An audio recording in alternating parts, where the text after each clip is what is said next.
Welcome back, everyone, to another episode of the Unquestioned Podcast with Debaere and Willem Himpe. Coming at you from Riverside, California. Yes, baby, Riverside. Yeah, for the people that don't know, we're using an application, Riverside, and it's I really love it. It's using a lot of AI to make the editing easier, plus create shorts. So maybe you've seen us on YouTube Shorts or TikTok passing by. Well, it's partly of us edit, but guided a little bit with the Riverside AI. Luigi, tell me, how has been the summer is almost ending? How have your, let's say, sport or hobbies been evolving? My sports, I have a routine. Something new I've been doing is I've started cooking, literally. Not on my laptop, not in the studio, because I usually don't cook myself. I have like an Indian deliver me Chinese or something like that. So and I made the British national dish, the chicken tikka masala, which is the only recipe that I know how to cook, and also vol au vent for for the Belgian listeners. the Belgians. Yeah, well, vol au vent is not as easy. It depends if you use prepaid kits or if you really did everything from scratch. Do I look like a prepaid kit person? No, you look like doing everything from scratch person. Yeah, almost. Yeah. How about yourself? Have you been doing new things or revisiting things? Yes, so I've been cooking, let's say as well, but cooking in the sport on the tennis court. For maybe some people that know me, I had a very active tennis life until the age of 18 or like 19. When Where the really girls come along, yeah. What? When the girls come along, you lost interest. Yeah, no, that was not the case. It was more the story of going professional and taking kind of that step where my level was good, but just not good enough. And I would have maybe tennis is a very expensive sport. So, and a lot of people that don't make it to professional, they often gave up their education and other kind of possibilities to build a career. And I made the decision to focus as well on my studies and put tennis a bit on the side. So then I didn't play for 8-9 years. So I thought I lost my tennis game. I'll probably be a noob or something. And now actually living now in Amsterdam, I found a really good friend and we started playing tennis back and I found my love again. And funny thing is today I played one of my first tournaments and I won it actually. So it's Congratulations. It's still in there. It's still in there. I wonder if you hadn't ever played, maybe you still would have won because you're such a fighter sometimes, but yeah. The one thing I'm going to say to the listeners is tennis is one a really good sport for longevity because you use a lot of parts of your brain. So like if you have like Alzheimer or certain diseases in your family, tennis is a really good sport to activate all these little parts. Plus as well, it's the sport you can do your whole life. And the second thing I wanted to share is like when I was young, I was really like feisty and high energy. And now by becoming older, I'm actually more peaceful and I'm being a much more pleasant tennis player because I have a more overview of the court and I don't have too much tunnel vision. And like the more peaceful and you see like top tennis players like Roger Federer and Carlos Alcaraz, for example, they have a lot of feisty, but they stay as well like calm in the important moments, don't get over stressed. And that is all by becoming older. I feel like I'm gaining that edge over some younger players. So that's quite nice to see. You also find that it's because you've faced other tough challenges in other parts of your life? Yes, it puts a bit tennis more in my mind as a game. In the past, it was more everything was about tennis. I need to become professional. I need to become the best person. And you put so much pressure on yourself that actually you can't perform really well because you have a lot of better capabilities, but it doesn't come out because you reduce it with stress and putting extra pressure on yourself. And by now having less pressure on myself and seeing I have so many other rough things that I've had in my life with my startup with a 100-kilometer race that I see this is just a fun game to play. And of course I want to win, but this playfulness is actually really important. And that's one thing as well. I'm going to put the experimentation in the description. So the experiment they did is the best players in the world really kind of enjoy the sport more. one day, for example, make in basketball, when they make a miss, or in tennis, they make a mistake, they're like more excited to make the next one. Where other people that are not performing to the highest level in their sport, they're more like negative. Oh no, I made a mistake. I'm shit. I'm not good enough. And it's kind of, they also want to be the best, want to be the best, but they have that playfulness, like, oh, I'm excited. I can improve. Onto Like a child. like a child in a way. It's still always a game. Huh? Okay. All right, we'll leave that in the show notes. Nice. For sure. Well, the topic of this podcast episode was actually Louis suggested it, is what you actually learn in a sales job. Maybe Louis, why did you want to discuss this topic? Yes, my title was what have you learned in a quote unquote real sales job? Why do I say real? Is because you've been selling all day long with your startup, but because it's still in an early stage, you don't see what it's like at a big mature business with lots of people. But now you have, so I'm curious to see what is the full process for like a real grown up company, what it's like, because we immediately think, oh, it's going to be slower. There might be some administrative things, red tape, and bullshit reasons, maybe. And can you explain if you think that it's necessary or not? If there's extra steps compared to just walking up to someone and saying, "Please use my software. This is it." Okay, perfect. Well, to give a little bit background to the listeners, I felt like when I was building my startup, I was lacking sales experience, which is really important in tech still. People would say product-led growth, make a great product. That's true, but it only will take you so far. After a certain moment, if you want to scale and grow, you need to have a very sales-driven organization as well. And the reason, so I started at a company that is doing over almost 200 million annual recurring revenue. And there actually, I learned it's a lot more systematized. In a startup, everything is still like you said. You can just have a chat with a person that you reached out on LinkedIn, or maybe that you know someone, and you say, Yep. I have this service. It's a little bit of software that does this for your business. Would you want to buy it? And Invoice, boom, yada yada, done. boom, you use Stripe, and it's very, very easy to get going if you have a good concept, of course. If you don't have a good concept, then the sales won't come and you need to switch and pivot. If you, for example, start doing that, you very easy can get to like 1,000, 2,000, 3,000 maybe a month. But then you start hitting a plateau, because then you have to start selling bigger deals, maybe to bigger companies, to maybe even enterprise that require other kind of onboarding, other technical questions that they might have. So I'm going to go, maybe first of all, do you agree with this? Or I agree. I totally agree that the sales is necessary. I think as a founder, at a certain point, you can deny it as long as you want, or like, if you keep denying it, you're not going to grow. I was wondering, where's the inflection point? Maybe when you become a multi-person organization, when it's no longer you, it becomes important, because one of my things is like the founder can sell his software to anyone, but the big step is probably once you start, and I'm not gonna like put words in your mouth, but when somebody that's completely new, like let's say coming from school, has to start selling your product successfully.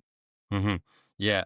So I'm going to say one thing, both agree. One, if you're a startup founder, yes, you do everything from start to finish, because if they have a technical question, you probably developed it part of yourself, you can answer it. If they have a business question, you set the pricing so you can give it as well an answer. So everything starts and ends with you. But after a certain, let's say, scale, then more people get involved, and different people are put into different jobs, because it's often a deal that's maybe 10, 50, 100, maybe $1 million. There's so many people that are really specialized in their skill set. And how I've seen now, it's very institutionalized how a SaaS business works. And how it works, it's kind of initially a business development person or a sales development representative that really goes out via cold calling, cold emailing to get people to be interested via certain hooks, like, we have this software, we've worked with this company, and so on. But their goal is to get the door open and to have a first conversation with potential ICP. For people that don't know, is the ideal customer profile. Like, ideal customers really need your solution. Yep.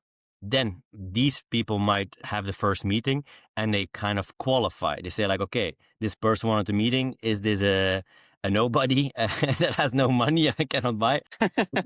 Really a person that can buy our software and is valuable. And this person in software, or often in SaaS when it's big contracts, they need to understand what is the current situation. Constantly ask questions to better understand the prospect. And this is kind of two ways. One, that is a lot of information that you could use in the sales process, knowing what their challenges and pain points are, to kind of not use it against them, but to make them understand that how they're doing it now with their current software or no software is not the right way. Their specific situation. Yeah. Okay. Specific situation. On the other hand, you're collecting a lot of information for the next person, so they are immediately up to date and can kind of work on the next stage in the deal.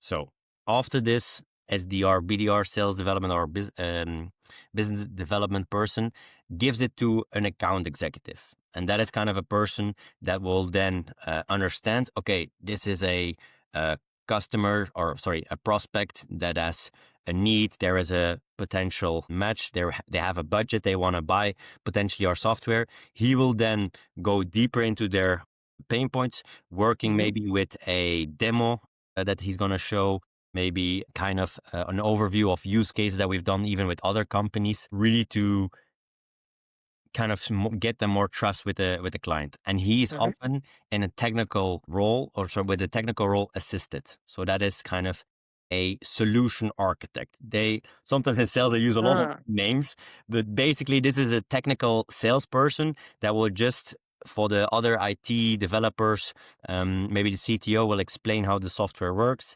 explain maybe some security and all the other stuff, how it will be integrating into their other systems, so that the account executive, the person that really does a negotiation and the business side, doesn't need to worry about that. Especially if it's a very technical product where, as the customer buying it, you already need to be like technical, or the people that are going to be using it are going to be technical. So we assume everyone in the chain has intimate knowledge of the product, of course, but then certain people really show you, the technicalities. Because it sounds like almost like a hiring process, or reverse hiring process to me, because also technical people come into play, build trust, you figure things out. Interesting.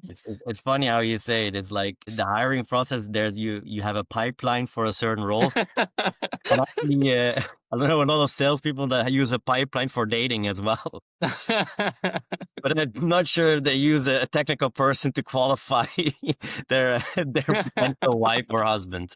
But back on track. So, and then actually after has qualified the good prospect, the account executive has negotiated the price, the solution architect has really aligned with them how the solution will technically work in their setting, then the account executive together closes the deal and it's done. So that's kind of how it works in many. And who gets credit when it's closed? When it's closed, is very often the account executive, because he does the negotiation and he has kind of his pay is often based on the commission, very commission heavy. So he's motivated to get a lot more business, and he gets probably as well some commission on expansions of contracts. Like if you have a big contract with Salesforce and the client expands, then he gets a little commission, but a lot of their commissions as well is on new business, on the growth, new or renewal. Yeah.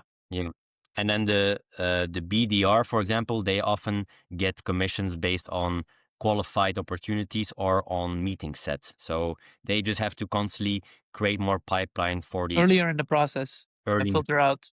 Yes. And then the other person is the solution architect, technical person. They often work in the whole organization as a group, like, or in our region, we have to get so many sales. If that is obtained, then they as well get their bonus, let's say.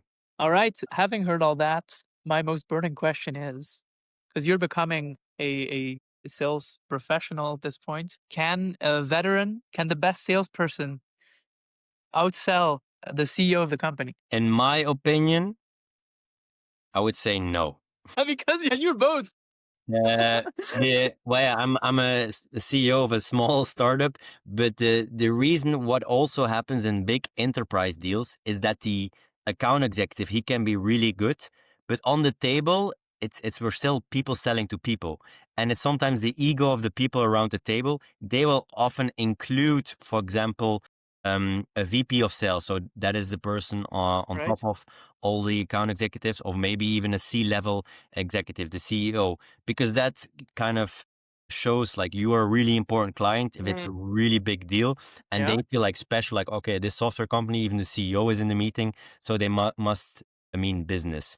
I hadn't thought of that, actually. The fact that you're dealing with, even if it's a small company, you're dealing with the person that has the most to lose, so to say.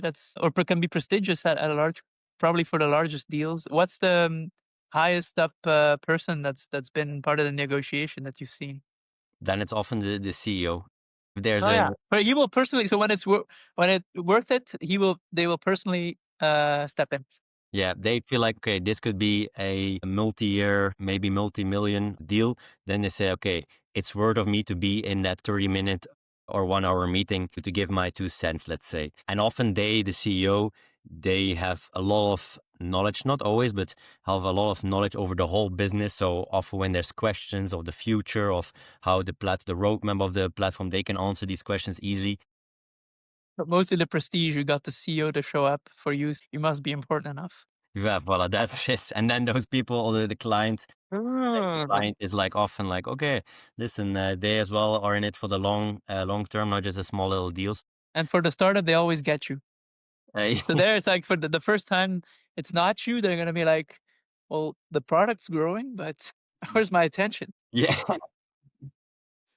Well, maybe for the listeners, that's kind of how a general, let's say, process works at a sales role. But the question is also, what did I actually learn? That may be interesting, and then I'll throw it back to you. Is what I've learned to be a good salesperson is very not so difficult. It is being very structured, repetitive, and have high energy and understand the product as good as you can. Because one is very structured. If a person, for example, says, now it's not the time, but maybe in 6 months, you need to be structured to know in 6 months I need to call this person back, and I need to kind of tell them like, how was the wedding, because I called you while you were at a wedding. Like, these are little things that are very personal, and that shows that you're talking to a person, not just a robot. And not be perturbed by their constant disinterest or even negative energy towards you. Yeah, don't be discouraged by that, because of course you're trying to sell them something, but you as a salesperson, you have to have that high energy to kind of always bring that high energy to them, because you have to believe that your solution will help them and give them either an increase in revenue, a lowering cost, or less risk, and so on. So another thing is, so teamwork. Like I said, in a startup, I can still do it now all by myself. So then it's teamwork less needed. But in such a big deals, you need to have often alignment with the whole team, so they understand what's been said, what's been going on. Yeah, that is personally also something I don't get. Is like, does the whole team know about the client, and you try to tell them what's the progress that you've made? Or how do you even work together? Because I can understand working together to solve a problem, build something. But for the sales process, even though you have this chain, it feels quite individual, or only up to the 3 people in the chain, the BDR, the AE, like you said. So what do you share with the team in your stand-up, for example? I made progress? It's more, well, for specifically a deal and you have with the team, it's more strategizing. So like, this person, we need to include, for example, another decision taker of our client, ask maybe if their CEO can join the next call, because they have more or able to sign off of this deal. And Willem, maybe you could send now a couple of use cases of similar companies that we've helped. It's kind of orchestrating and strategizing on how can we make the client help it as much as possible to make a decision, let's say, because sales is always making the client make a decision. If it's a no, then it's good, then you know you have a no and you can go to the next one. If it's a yes, perfect. So, or getting them closer and closer to a yes by doing the right steps, that will make So they can help you figure out of different known directions which one to take. Like, do they want to be, I don't know, do they need more attention, or are they not serious based off of the information you've collected? Correct. Yeah. And one more thing that I would add as well is honesty. In the beginning, that is a little bit conflicting. Maybe it's interesting for the audience is with a startup and a corporate. In a startup, you often, I'm gonna have to watch out what I say here, but a little bit lie to the customer because they, for example, say like, listen, your software is good, but if you have this feature, oh, we will pay so much more. And then sometimes as a salesperson or CEO, you say like, oh yeah, listen, this feature, we have it on the roadmap. Actually, we can start a bit sooner. Don't worry. And then you with your startup team, maybe alone, all night gonna start coding it to make it a reality to be able to get that. The button is not there? Oh, I thought it was there. And then tomorrow it shows up. Tomorrow it shows up. So that's in a way where it's as a startup CEO or founder, honesty is a little bit of a gray area. But when you work in a very big software company, you have to be really honest because sometimes if an account executive or a BDR says, this feature might be coming, but the organization is way too big. So it doesn't go fast enough to be able to immediately include that. Plus as well, there's orders of hierarchy. You cannot just say a certain integration or a certain thing that needs to be built. You really have to be honest towards the client and honest towards your team. So because otherwise you lose trust. And in a sales process, if they're gonna buy your software or your product, there needs to be trust. And that's also really important for the long run that they will buy it again and again and again. I really like that take. I never, the fact that at a different scale, honesty is more important because taking it back to the hiring process, I can understand that at some point at the start, there's this same fake it till you make it dynamic where, for example, my first job was working on the Apple Watch and they asked me, do you have Apple Watch experience? And I didn't, but I said, yes, I do because Apple Watch is basically the same as iPhone development. So there, it's not like I positioned myself as the expert, but I was willing to do that work. Other people with more opportunities and more experience were like, I'm not sure about this.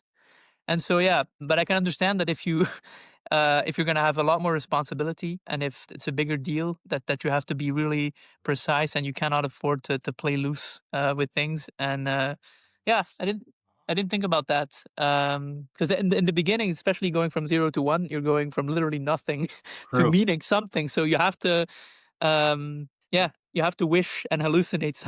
Yeah, you have to be innovative and be a bit, let's say, use your originality or your... Yeah. Give it some spin, a little bit more spin.